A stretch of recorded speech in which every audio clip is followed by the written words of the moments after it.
E aí, galera, retornando aí, vamos lá, dando continuidade aos nossos estudos.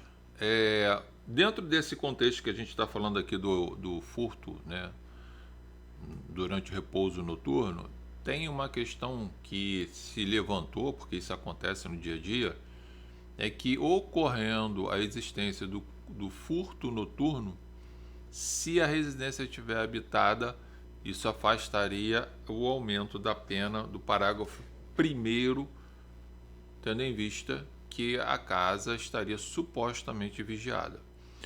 A jurisprudência do STJ, né, firmou aqui, ó, mostrando para vocês aqui, a existência, né, do tema 1144, tá? E ele fala para gente, vou fazer uma leitura aqui para vocês, mas já fica logo caracterizado pelo STJ que o fato do furto está sendo praticado à noite e ainda que exista pessoa dentro de casa, ou seja, habitada, residência habitada, não vai deixar de ser aplicado a causa de aumento de pena do parágrafo primeiro.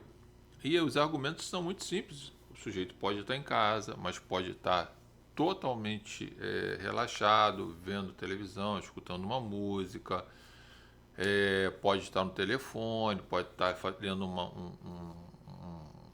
uma revista, um estudo, pode estar cochilando, pode estar vendo um filme. Gente, o sujeito está no momento, né, de descanso, de repouso. Portanto, tecnicamente ele está vulnerável. Então, nesse caso, ainda que o furto tenha ocorrido à noite e a casa esteja habitada, o sujeito se encontra em estado de vulnerabilidade, como se dormindo estivesse, tá? E aí vai ficar configurado o parágrafo primeiro. Então vamos lá, o que fala aqui, ó?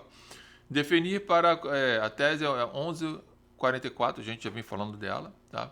Definir-se para a configuração da circunstância majorante do parágrafo 1º do artigo 155 do Código Penal, basta que a conduta delitiva tenha sido praticada durante o repouso noturno. Definir-se a relevância no fato das vítimas estarem ou não dormindo no momento do crime, ou a sua ocorrência em estabelecimento comercial ou em via pública. Tá? Tese firmada. Nos termos do parágrafo 1º do artigo 155 do Código Penal, o seu crime de furto é praticado durante repouso noturno, a pena será aumentada de 1/3. O repouso noturno compreende o período em que a população se recolhe para descansar, devendo o julgador atentar-se às características do caso concreto. Lembra que a gente falou lá, em razão dos costumes, o STJ tem esse posicionamento, olha, numa localidade, pode ser que a pessoa se recolha antes das 20 horas, e por aí a gente já discutiu. A situação de repouso noturno está configurada quando presente a condição de sossego, tranquilidade do período da noite, caso em que, em razão da diminuição ou precariedade de vigilância dos bens, ou ainda da menor capacidade de resistência da vítima, facilita-se a concretização do crime. Então, está caracterizado aqui que, ainda que exista pessoas dentro de casa, em razão da sua vulnerabilidade, da ausência de resistência, da ausência de vigilância, porque ele está num momento de repouso, de confiança, de tranquilidade dentro do seu porto seguro, que é a sua residência, o sujeito vai lá e pratica o crime. Então, para o STJ, é irrelevante a presença, né, no sentido da existência da vítima dentro da casa, tá? Para descaracterizar a aplicação do aumento de pena lá do parágrafo 1º, tá? E aí a gente tem aqui os julgados, tá? Coloquei aqui para vocês aqui, tá? A tese jurídica que a gente já veio, que eu acabei de ler aqui para vocês, tá? Junto com outros julgados, e você pode, por exemplo, estar atuando numa situação, nesse caso concreto aqui, tá? Uma outra situação que eu quero chamar a atenção de vocês aqui é referente aqui, ó, ao parágrafo 2º, né? Que na realidade é uma causa de diminuição de pena, que fala lá, ó, se o criminoso é primário e é de pequeno valor a coisa furtada, o juiz pode substituir a pena de reclusão pela de detenção diminuí-la de 1 a 2/3 ou aplicar somente a pena de multa, tá? A gente vai observar aqui algumas questões que precisam ser observadas nesse caso concreto aqui, tá? Primeiro, a lei fala lá, ó, se o criminoso é primário, lembre-se lá que tem a questão do artigo 63, 64 lá do Código Penal, que fala da primariedade, ó.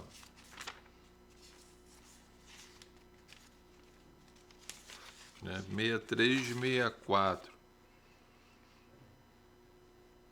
que fala da reincidência. Verifique se a reincidência é quando a gente comete um novo crime antes de transitar em julgado a sentença, né? No estrangeiro ou que tem um condenado. Para efeito de reincidência, não prevalece a condenação anterior se, entre a data do cumprimento ou a extinção da pena e a infração, tiver decorrido o prazo, o tempo de superior a 5 anos, computado o período de prova da suspensão ou do livramento condicional se não ocorrer, tá? Então, ele está falando aqui que, ó, se o criminoso é primário, então, se já tiver praticado um crime, ok? Por exemplo, de furto, se passou mais de 5 anos, o sujeito não é considerado reincidente, portanto, se torna tecnicamente primário, então ele estaria aqui dentro desse, estaria preenchendo o requisito para começar a imaginar que poderia se ter aqui uma diminuição de pena, ou até a substituição da pena privativa de liberdade por restritiva de direito, tá?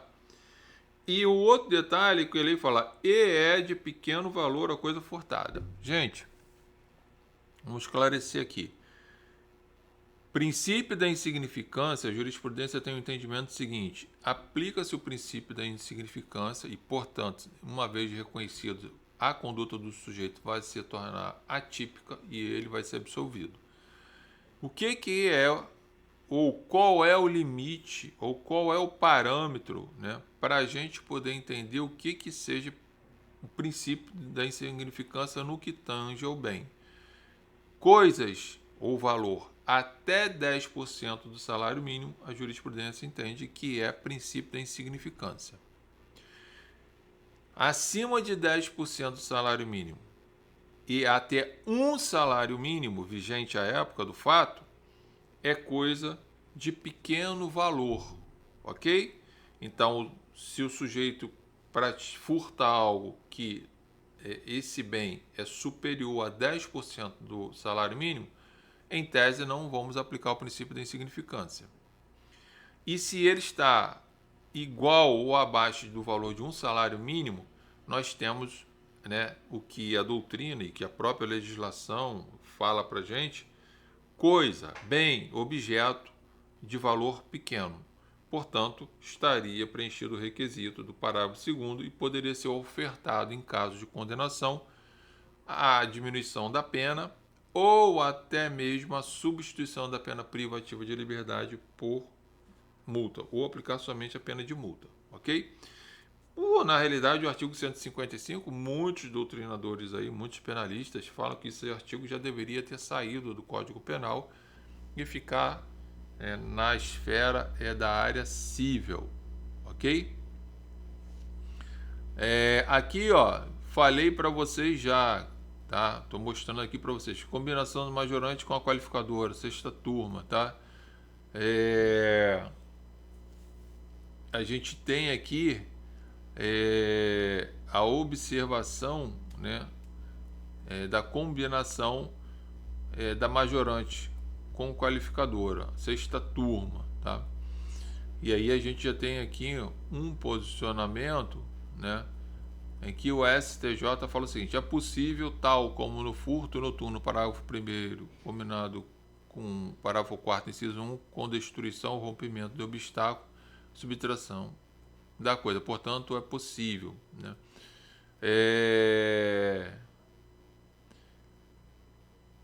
César Roberto Bittencourt fala: constata-se que o furto praticado durante o repouso noturno, embora não qualifique o crime, majora a pena aplicável, tá? Beleza. Gente, olha só. Esse caso aqui eu já até falei para vocês da impossibilidade de se aplicar o parágrafo primeiro junto com o parágrafo quarto, quer dizer, um caso de aumento de pena junto com uma qualificadora, por causa da topografia, como a gente viu. Mas nada impede que, no caso concreto, a STJ tenha até esse posicionamento que, tudo bem, eu não vou aplicar o parágrafo primeiro lá em caso de condenação junto com o parágrafo quarto, que é um furto qualificado, mas eu posso usar o parágrafo primeiro como uma circunstância